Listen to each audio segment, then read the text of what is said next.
ഇന്നത്തെ എപ്പിസോഡ് 4 പറയാൻ പോകുന്നത് ഇന്റർ റിലീജിയൻ മാരേജിനെ പറ്റിയാണ്. ഇന്നലെ ഇന്റർകാസ്റ്റ് മാരേജിനെ പറ്റി പറഞ്ഞു. അപ്പോൾ അതിൽ ചില ആളുകൾക്ക് എന്നോടൊരു പരിഭവമൊക്കെ ഉണ്ടായി. ഞാൻ ഉന്നത കുലജാത എന്ന് പറഞ്ഞ ഒരു വേർഡ് ഉപയോഗിച്ചു എന്ന് പറഞ്ഞിട്ട്. നോക്കൂ, ഞാൻ ഇത് ഡിസ്ക്രൈബ് ചെയ്യാൻ വേണ്ടിയിട്ട് യൂസ് ചെയ്യുന്ന വേർഡ്സ് ആണ്. ഈ കാസ്റ്റ് സിസ്റ്റം എന്ന് പറയുന്നത് നമ്മുടെ ഇന്ത്യയിൽ ഉണ്ടായിരുന്ന കാര്യം തന്നെയാണ്, ഉള്ള കാര്യവുമാണ്. നിങ്ങൾ ഇമോർട്ടൽസ് ഓഫ് മെലൂഹ ഒന്നെടുത്ത് വായിച്ചു നോക്കൂ. അതിൽ അംനീഷ് ത്രിപാഠി പറയുന്നുണ്ട് how this caste system has come into the system. അതൊന്നും വായിച്ചു നോക്കൂ. അല്ലാതെ ഇപ്പോഴും അതിന് പ്രൊപ്പഗാൻഡ നൽകുന്നതല്ല. അതെന്തുകൊണ്ടാണ് അത് പറഞ്ഞതെന്ന് വെച്ചാൽ, വിവാഹം എന്ന് പറയുമ്പോൾ എങ്ങനെയാണ് പെൺകുട്ടികളെ ചൂസ് ചെയ്തുകൊണ്ടിരുന്നത് എന്നുള്ളതാണ്. ഒരു പർട്ടിക്കുലർ ക്ലാൻ എന്ന് പറഞ്ഞാൽ ഇന്നത്തെ രീതിയിൽ ഇന്ത്യയിൽ ക്ലാൻ എന്ന് പറയുമ്പോൾ നമ്മൾ കേരളത്തിൻ്റെ രീതിയിലാണെങ്കിൽ കുടുംബങ്ങൾ എന്ന് പറയും. ഒരേ ക്ലാൻ. ഇപ്പോൾ ഓരോരോ വീടിന് ഓരോരോ പേരുകൾ ഉണ്ടാവും അല്ലേ. ഒരു ക്ലാനിൽ പെട്ട ഫാമിലി, മൂത്തയെടുത്ത് ഫാമിലി, അല്ലെങ്കിൽ കോമലെഴുത്ത് ഫാമിലി, അല്ലെങ്കിൽ അങ്ങനെ ഓരോരോ ഫാമിലീസ് ഉണ്ടാവില്ലേ. അപ്പോൾ ആ ഫാമിലിയിൽ പെട്ട ആളുകളെയാണ് ക്ലാൻ എന്ന് പറയുക. പിന്നെ ഈ ക്ലാൻ വന്നിട്ട് ഒരുപാട് പേര് ഒന്നിച്ചു കൂടിയിട്ട് ട്രൈബ്സ് ആയിട്ട് മാറും. ആ ട്രൈബിനെയാണ് ജാതി എന്ന് പറയുക. മനസ്സിലായോ? ഈ ക്ലാനിൽ നിന്നും അകത്ത് അവർ അധികം കല്യാണം കഴിക്കാറില്ല. ക്ലാനിന്റെ പുറത്ത് ഈ ട്രൈബിന്റെ ഉള്ളിൽ നിന്നാണ് കല്യാണം കഴിക്കുക അല്ലേ.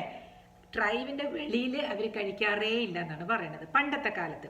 സോ അത് തന്നെ ഇങ്ങനെ ഫോം ചെയ്ത് വന്ന് എന്താ പറയുക, കുറേ വർഷങ്ങൾ കഴിഞ്ഞപ്പം ഈ ജാതി എന്നുള്ള ഒരു പേര് ഉണ്ടാക്കി. അതെല്ലാം മനുഷ്യരുണ്ടാക്കിയ കാര്യങ്ങളാണ്. പക്ഷേ ഇന്നത്തെ വ്യവസ്ഥിതിയിൽ അത് ഉണ്ടോ ഇല്ലയോ? SC ST OBC ഈ കാറ്റഗറി എന്തിനാ അപ്പൊ പിന്നെ നമ്മൾ IAS-നും IPS-നും ഒക്കെ യൂസ് ചെയ്യുന്നുണ്ടല്ലോ. അത് ശരി, ഒരു യൂട്യൂബിൽ വന്നിരുന്ന ഞാൻ ഈ 3 കാറ്റഗറിയിലും പെടാത്ത ആളെ പറ്റി ഒന്ന് സംസാരിക്കാൻ വേണ്ടിയിട്ട് ഒരു വേർഡ് യൂസ് ചെയ്തു എന്നും പറഞ്ഞ് അധിക്ഷേപിക്കുകയാണ് അങ്ങോട്ട്. ആയിക്കോട്ടെ, അത് അവരുടെ ആ അധിക്ഷേപിച്ച ആളുടെ ആറ്റിറ്റ്യൂഡ്, അത്രയേ ഉള്ളൂ. സോ ഞാൻ ഇന്ന് പറയാൻ പോകുന്ന ഇന്റർ റിലീജിയൻ മാരേജസ്, അതിനെ പറ്റിയിട്ടാണ്. അതിൻ്റെ അപ്സ് ആൻഡ് ഡൗൺസ് ഞാൻ ഒരു ഫാമിലിയിൽ കണ്ടതാണ് ഞാൻ പറയുന്നത്. നല്ല പോലെ ജീവിക്കുന്ന ആളുകളുടെ എക്സാമ്പിൾസ് ഇഷ്ടം പോലെ ഉണ്ട് നമ്മുടെ മുമ്പിൽ. ഞാൻ എന്തുകൊണ്ടാണ് ഫെയിലായത് കാര്യം എടുത്ത് പറയുന്നതെന്ന് വെച്ചാൽ, അതാണല്ലോ ഒരു ലോയറിന്റെ മുമ്പിൽ വരിക. ആ ഫെയിലായത് എന്തുകൊണ്ട് എന്ന് നോക്കുമ്പോൾ ഈ കാസ്റ്റും റിലീജിയനും ഒക്കെ അതിനകത്ത് കുറച്ച് എന്താ പറയാ, എണ്ണ ചേർത്ത് കൊടുക്കുന്നുണ്ട്. ഒന്നാമതേ മുറിവുണ്ട്, അതിൽ കുത്തി പുണ്ണാക്കാനായിട്ട് ഈ ബിലീഫ് സിസ്റ്റംസും വരുന്നുണ്ട്. ഒരു ഫാമിലിയിൽ 2 പേരും ഡോക്ടേഴ്സാണ്. അതിൽ അവർ പഠിച്ചുകൊണ്ടിരിക്കുമ്പം കണ്ട് വിവാഹം നിശ്ചയിച്ച് കല്യാണം കഴിച്ചവരാണ് കേട്ടോ. ഒരാൾ വന്നിട്ട് ക്രിസ്ത്യൻ കമ്മ്യൂണിറ്റിയും, ഇപ്പോൾ കമ്മ്യൂണിറ്റി പറയാതെ പറ്റത്തില്ലല്ലോ, റിലീജിയൻ പറയാതെ പറ്റത്തില്ലല്ലോ. അപ്പം ഞാൻ എങ്ങനെ ഡിസ്ക്രൈബ് ചെയ്യും? ഒരാൾ ക്രിസ്ത്യനും ഒരാൾ വന്നിട്ട് ഹിന്ദുവുമാണ്. 2 പേരുടെയും അച്ഛനമ്മമാരും വളരെ ഇക്കണോമിക് കണ്ടീഷൻസ് തുല്യമാണ്. നമ്മൾ ഇന്നലെ പറഞ്ഞു സോഷ്യോ ഇക്കണോമിക് കണ്ടീഷൻസ് രണ്ടും താഴെ ആയതുകൊണ്ടായിരിക്കാം ആ മാരേജ് ഫെയിലായത്. കാസ്റ്റ് മാത്രമായിരിക്കില്ല പറഞ്ഞു. ഇവിടെ റിലീജിയനും ഡിഫറെൻ്റ് ആണ്, പക്ഷേ ഇക്കണോമിക് സോഷ്യൽ കണ്ടീഷൻസ് ഒക്കെ സെയിം ആണ്. എന്ന് പറഞ്ഞാൽ 2 കൂട്ടരുടെയും ആളുകൾ ഫിനാൻഷ്യലി വെൽ ഓഫ് ആണ്. And they are also equal ആണ് അവരുടെ വിദ്യാഭ്യാസം എന്ന് പറയുന്നത്. 2 പേരും പീഡിയാട്രിഷ്യൻസ് ആണ്. അപ്പോൾ ഇതിനകത്ത് വന്ന താളപ്പിഴയാണ് ഞാൻ പറയുന്നത് കേട്ടോ. ഒരാൾ പീഡിയാട്രിഷ്യനും ഒരാൾ ഒപ്റ്റോമെട്രീഷ്യനുമാണ്, മാറിപ്പോയി. കണ്ണ് 2 പേരും MD ആണെന്നാണ് ഞാൻ പറയാൻ വന്നത്. ഇത് കഴിഞ്ഞതിന് ശേഷം വിവാഹമൊക്കെ കഴിഞ്ഞു. 2 പേരിൽ ഈ ഹസ്ബൻഡ് മാത്രമാണ് ഡോക്ടർ പ്രാക്ടീസ് ചെയ്യുന്നത്. കാരണം ഈ വൈഫ് കുറേ നാൾ കുട്ടികളെ നോക്കാൻ വേണ്ടിയിട്ട്, കാരണം ഇവർ വേറൊരു സ്ഥലത്താണ് താമസിക്കുന്നത്. മാത്രമല്ല ഈ പറഞ്ഞ പോലെ 2 റിലീജിയനിലായതുകൊണ്ട് ഇപ്പം എങ്ങനെയാ ഇപ്പം പറയാ, ഇപ്പം ഏത് കാസ്റ്റ് പറഞ്ഞാലും ആൾക്കാർ വന്ന് ചീത്ത പറയാം. അതൊന്നും സാരമില്ല, എനിക്ക് കഥ പറയുമ്പോൾ എനിക്ക് ഫ്ലോ കളയാൻ പറ്റില്ല. ഈ പെൺകുട്ടി ബ്രാഹ്മിണാണേ, അപ്പോൾ അവർ ബീഫൊന്നും കഴിക്കില്ല. അപ്പോൾ പക്ഷേ ഈ പയ്യൻ്റെ വീട്ടിൽ ക്രിസ്ത്യൻ അല്ലേ, അവരുടെ വീട്ടിൽ ബീഫൊക്കെ കുക്ക് ചെയ്യും, അത് കഴിക്കും. അപ്പോൾ ഈ കുട്ടി അവിടെ പോകുമ്പോൾ ഛർദ്ദിക്കാൻ വരിക, അങ്ങനെയൊക്കെ കാണിക്കുന്നു, മനസ്സിലായി. അപ്പോൾ അവർക്ക് അവരുടെ കോൺസെപ്റ്റിൽ അവർക്ക് കുഴപ്പമില്ലല്ലോ. ഓരോരുത്തരുടെ ഇഷ്ടമല്ലേ എന്ത് കഴിക്കണം എന്നുള്ളതെന്നാണ് ക്രിസ്ത്യൻ ഫാമിലിയിലുള്ളവരുടെ കണക്ക് കൂട്ടില്ല. അവരുടെ കത്തി യൂസ് ചെയ്യണ ഈ കത്തിയൊന്നും ഈ കുട്ടിക്ക് ഇഷ്ടാവണില്ല. ഈ കത്തി അയ്യോ എനിക്ക് ഛർദ്ദിക്കാൻ വരുന്നു, അങ്ങനെ അവിടെ പോയിട്ടുണ്ടെങ്കിൽ ഇതൊരു ഭയങ്കര പ്രശ്നമാണ്. അതുകൊണ്ട് ഹസ്ബൻഡിന് എന്നാൽ ഇവരെ ഇഷ്ടവുമാണ്, മനസ്സിലായില്ലേ. നല്ല സ്മാർട്ടായിട്ടുള്ള ഒരു കുട്ടിയാണ് വീട്ടിലെ കാര്യങ്ങളൊക്കെ നോക്കാനായിട്ട്. അപ്പോൾ കുട്ടികളെ പ്രസവിച്ചപ്പോഴും എല്ലാത്തിലും അവരുടെ വീട്ടുകാരും വരും, മനസ്സിലായി. അവരെല്ലാം ബ്രാഹ്മിൻസ് ആണ്, അവരിതൊന്നും കഴിക്കില്ല. അപ്പോൾ ഇവരുടെ അമ്മയും വരും, അവരും കഴിക്കില്ല. നിങ്ങൾ സസ്നേഹം എന്ന് പറഞ്ഞൊരു സിനിമ എടുത്ത് കണ്ടാൽ നിങ്ങൾക്ക് ആ സിനാരിയോ പിടികിട്ടും. ഇനി ഞാനത് ഇതിനകത്ത് ഒരുപാട് പറഞ്ഞു കഴിയുമ്പോൾ നിങ്ങൾക്ക് ദേഷ്യം തോന്നണ്ട, പക്ഷെ അത് പറയാതെ പറ്റില്ലല്ലോ. എന്തുകൊണ്ടാണ് നമ്മളിപ്പോൾ ഇവിടെ സംസാരിക്കുന്നത്?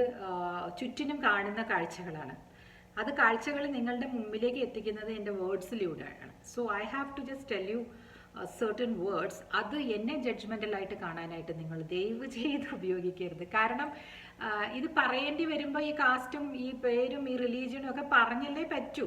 ബ്രാഹ്മിൻസ് ആണെന്ന് പറഞ്ഞാലല്ലേ അവർ വെജിറ്റേറിയൻ ആണെന്ന് പറയാൻ പറ്റുള്ളൂ. ഇങ്ങനെ വളച്ചു കെട്ടി കൊണ്ടുപോയി പറയുമ്പോഴാണല്ലോ ബുദ്ധിമുട്ടുണ്ടാവുക.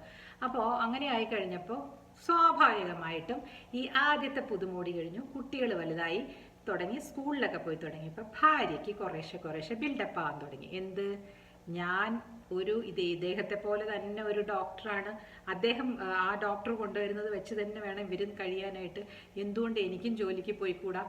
അപ്പം ഇവരുടെ കൈ വിറയ്ക്കാനും അതൊക്കെ തുടങ്ങിയേ. 10 വർഷമൊക്കെ അവർ പറയണേ. എനിക്ക് എൻ്റെ അടുത്ത് കൗൺസിലിങ്ങിന് വന്നപ്പോഴാണ് കേട്ടോ ഞാൻ ഇവരെ പരിചയപ്പെടുന്നത്. എനിക്ക് ഇപ്പോൾ ഒരു ഏറ്റവും കൂടുതൽ കാറ്ററാക്ട് സർജറീസിലാണ് ഇവരെ വിടുക, ജൂനിയർ ഡോക്ടേഴ്സൊക്കെ. കാരണം അതാണ് ഏറ്റവും എളുപ്പമായിട്ടുള്ള സർജറിയാണ്. അതാണ് കൂടുതലും ഐ ഡോക്ടേഴ്സിൻ്റെ വരുമാന മാർഗം എന്ന് ഇവർ പറയണ. അവർക്ക് പ്രിസിഷനോടെ അത് ചെയ്യാനുള്ള ആ ഒരു 10 വർഷം എന്ന് പറഞ്ഞത് ഗോൾഡൻ പീരിയഡ് ആയിരുന്നു. അത് നഷ്ടപ്പെട്ടു പോയി. ഞാൻ എങ്ങനെ ഇനി സർജറീസ് ചെയ്യാൻ എന്നെ ആരെങ്കിലും എടുക്കുമോ, ഞാൻ എന്ത് ചെയ്യും എൻ്റെ ജീവിതത്തിൽ എന്നിങ്ങനെ പകച്ചു നിൽക്കുകയാണെന്ന്. കാരണം ഇവർ തമ്മിൽ ഉള്ള ഈ എന്താ പറയണ, ഈ അമ്മച്ചിയുടെയും അപ്പച്ചൻ്റെയൊക്കെ ഇടപെടൽ കാരണം ഈ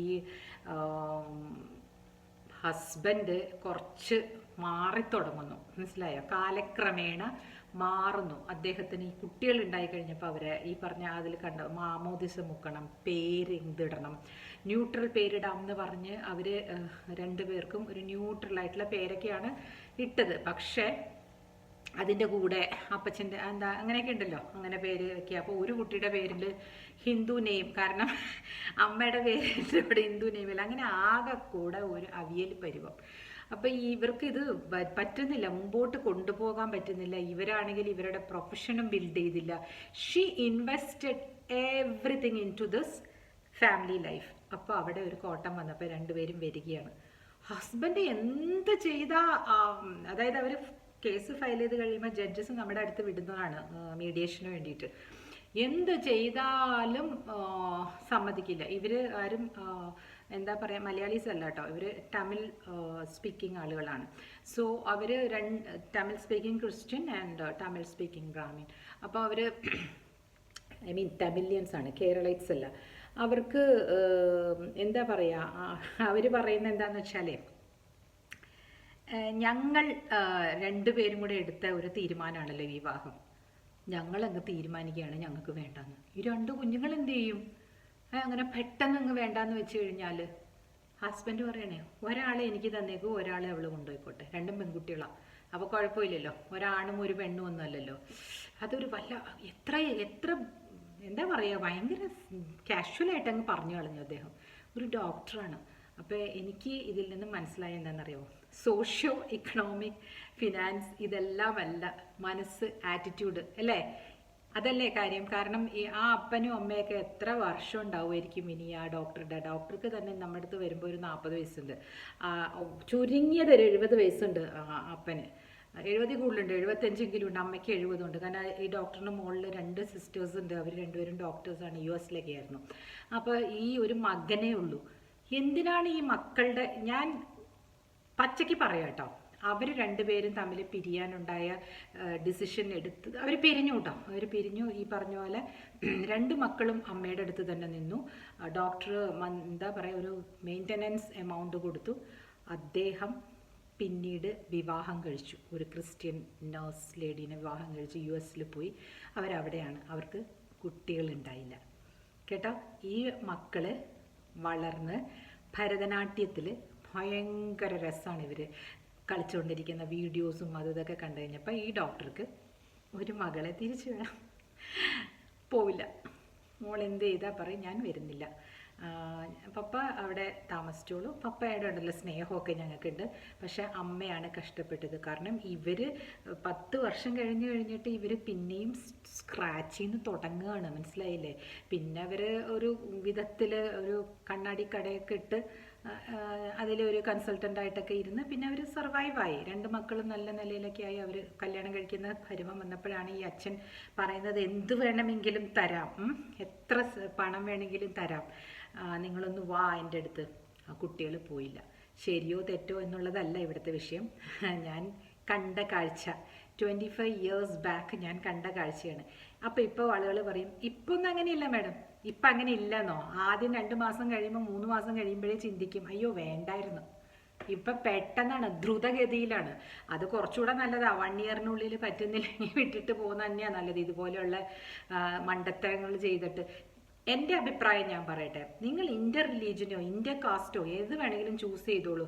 പക്ഷേ you have to burn your ship and start that journey. കാരണം എന്താണെന്നറിയാം, you have to burn your ship after completing that journey എന്ന് പറഞ്ഞാൽ, ഒരു കല്യാണം കഴിഞ്ഞിട്ട് ആ ഷിപ്പിൻ്റെ ആ വന്ന വഴിയുണ്ടല്ലോ അതങ്ങോട്ട് കത്തിച്ച് കളഞ്ഞേക്കണം. എന്നിട്ട് പുതിയ ഐലൻഡിൽ പുതിയ വീടും ഇതൊക്കെ ഉണ്ടാക്കണം. ഷിപ്പ് കത്തിച്ച് കളഞ്ഞ കാരണം തിരിച്ചു പോകാൻ പറ്റൂലല്ലോ. പോകാൻ ഒക്കുവോ? ഇല്ലല്ലോ. അതാണ് പറയണത്, ബേണിംഗ് ദ ഷിപ്പ്.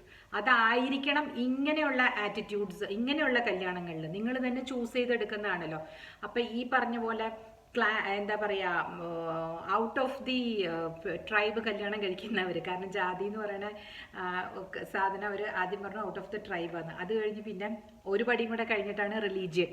അങ്ങനെ ആ റിലീജിയനും മറികടന്ന് വിവാഹം കഴിക്കുമ്പോൾ അത്രത്തോളം അവർക്ക് സ്നേഹം ഉണ്ടായിട്ടായിരിക്കണമല്ലോ. അങ്ങനെയാണെങ്കിൽ പിന്നെ അതിൽ വരുന്നതെല്ലാം നിങ്ങൾ സഫർ ചെയ്യൂ കുറച്ച്. അതെന്താ അങ്ങനെ പറയുമ്പോൾ ദേഷ്യപ്പെടുന്നത്? ചേച്ചി ഞങ്ങൾ എന്തിനാണ് സഫർ ചെയ്ത് ജീവിക്കുന്നത്, ഞങ്ങൾക്ക് അങ്ങ് വിട്ടിട്ട് പോയാൽ പോരെയെന്ന്. എന്തിനാണ് അങ്ങനെയാണെങ്കിൽ പിന്നെ ഈ റിസ്ക് എടുത്ത് അച്ഛനെയും അമ്മയും കൺവിൻസ് ചെയ്ത് അപ്പനെയും അമ്മേനെയും കൺവിൻസ് ചെയ്ത് ഒരു പെൺകുട്ടിനെ വീട്ടിലേക്ക് വിളിച്ചുകൊണ്ട് വന്നിട്ട് പിന്നീട് ഒരു ദശാബ്ദം കഴിയുമ്പോഴാണോ നിങ്ങൾ ചിന്തിക്കുന്നത് ഇത് ശരിയാകുന്നില്ല, ഞങ്ങളുടെ ഈശോയുടെ അടുത്ത് പ്രാർത്ഥിക്കാൻ ഇവൾക്ക് അറിയില്ല എന്ന് പറഞ്ഞിട്ട് പോകുന്നത് അല്ലേ? ഞാൻ പറയുന്നതിനോട് നിങ്ങൾക്ക് വിയോജിപ്പുണ്ടാകാം അല്ലേ? പക്ഷെ ഇതൊരു സ്റ്റോറിയാണ്. ഈ സ്റ്റോറി ഞാൻ എൻ്റെ കണ്ണുകൊണ്ട് കണ്ട സ്റ്റോറി, മീൻസ് നടന്ന സംഭവം എൻ്റെ കണ്ണുകൊണ്ട് കണ്ടതും കുറച്ച് അതിനകത്തേക്ക് ഉള്ളിലേക്ക് കയറി ചെന്ന് നോക്കിയതുമായതുകൊണ്ട് ഞാനിവിടെ അവതരിപ്പിക്കുകയാണ്. ഇങ്ങനെയെല്ലാം വിവാഹം കഴിക്കാൻ തീരുമാനിക്കുന്ന ആൾക്കാർ, അഡൾട്ട്സ് ഉണ്ടെങ്കിൽ you really think about it. Really you have to think. ഇത് ഇന്റർ റിലീജിയൻ മാരേജ് ഫെയിലായി പോയ കഥ പറഞ്ഞത് എന്താണെന്ന് വെച്ചാൽ, ഫെയിലാകുമ്പോഴാണല്ലോ നമ്മുടെ അടുത്തേക്ക് വരുന്നത്, ലോയേഴ്സിൻ്റെ അടുത്തേക്ക്. സക്സസ് ആയ ഇഷ്ടംപോലെ കഥകളും ഉണ്ടെന്ന് ഞാൻ പറഞ്ഞില്ലേ. ഞാൻ അറിയുന്ന ഒരു കുട്ടി, നല്ലപോലെ പഠിക്കുന്ന ഒരു കുട്ടി, ഓസ്ട്രേലിയയിലാണ് പുള്ളിക്കാരത്തി, കല്യാണം കഴിച്ചത് ഇതുപോലെ തന്നെ ഒരു ക്രിസ്ത്യൻ ഫാമിലിയിൽ പെട്ട ആളെയാണ്. അതിന് ഞാൻ പല പ്രാവശ്യം കേട്ടിട്ടുണ്ട് അവരുടെ വീട്ടിൽ ചെല്ലുമ്പോൾ, എൻ്റെ മകള് ആ പയ്യനെ ചൂസ് ചെയ്യാൻ കാരണം ഇത് റിലീജിയൻ അറിയാൻ പറ്റാത്ത രീതിയിലുള്ള പേരായിരുന്നു ആ പയ്യൻ്റേത്, അതുകൊണ്ടാണെന്ന്. നോക്കൂ, 20 വർഷത്തിന് ശേഷം ആ വീട്ടുകാർ ഇപ്പോഴും അത് തന്നെയാണ് പറയണേ. അതിൻ്റെ പിന്നിലുള്ള ആ ഒരു മനഃശാസ്ത്രം നിങ്ങൾക്ക് മനസ്സിലായോ? അല്ലെങ്കിൽ അവൾ എടുക്കില്ലായിരുന്നു. എന്താണത്? അപ്പോൾ പിന്നെ എന്താണ് ആ ലവ് എന്ന് പറയുന്ന സാധനത്തിന് ഒരു പ്രസക്തി ഉള്ളത്? അവരിപ്പോൾ നന്നായിട്ട് ജീവിക്കുന്നുണ്ട്, നല്ല രീതിയിൽ നല്ല കുടുംബമായിട്ട് അവർ ജീവിക്കുന്നുണ്ട്, അങ്ങോട്ടും ഇങ്ങോട്ടും സഹകരണമൊക്കെ ആയിട്ട് കഴിയുന്നുണ്ട്. പക്ഷെ ഇപ്പോഴും ആ അമ്മയുടെയും അച്ഛൻ്റെയും എന്താ അതിന് പറയണത്, വെളുപ്പിക്കൽസ് കണ്ടില്ലേ? ഇതിൻ്റെ റിലീജിയൻ മാരേജ് ഒന്നും ആവില്ലായിരുന്നു, ഇങ്ങനെ പറ്റിപ്പോയത്. അപ്പോൾ സ്നേഹമായിപ്പോയി, പ്രേമമായിപ്പോയി, അതുകൊണ്ട് പിന്നെ പുറത്തു വരാൻ പറ്റിയില്ല, അതുകൊണ്ടായി ഇങ്ങനെ. എന്തിനാണ് why are you doing all these things? ഒരു പുരുഷനും ഒരു സ്ത്രീയും ഇങ്ങനെ മാത്രം ചിന്തിച്ചാൽ പോരെ? ചിന്തയ്ക്ക് വിടുന്നു. ഈ സ്റ്റോറി ഇവിടെ വൈൻഡപ്പ് ചെയ്യുന്നു. കാണുന്നവർ കാണുക, ഇഷ്ടപ്പെടുക, ലൈക്ക് അടിക്കുക. Okay, thank you for your time. Tomorrow I will again come with another story.